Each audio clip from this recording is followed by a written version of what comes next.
Mala ice cream at napaka-creamy ang recipe natin. Maglalagay lang ako ng kalahating cup ng cornstarch, kalahating cup ng tubig, 1 kilo ng hinog na mangga, kayurin lang natin ito. Sa isang kasirola, ilagay na natin ang tinunaw na cornstarch, 1 lata ng evaporated milk at 1 lata ng condensed milk, 3/4 cup na sugar, at 1 litro ng tubig. Nagdagdag ako dito ng tubig dahil napakatamis ng ating mixture. Ipakulo lang natin ito sa loob ng 8 minuto at pagkaraan ng 8 minuto, alisin na natin sa apoy at atin itong palamigin. Pagkaraang lumamig nito, ilagay na natin ang kinayod na mangga. Ang ginamit kong ice candy plastic ay 1 and 1/2 cup.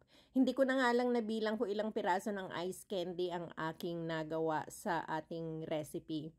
Pagkarang mailagay nito sa plastic, i-freeze natin ito overnight at heto na nga ang napaka-creamy na ice candy.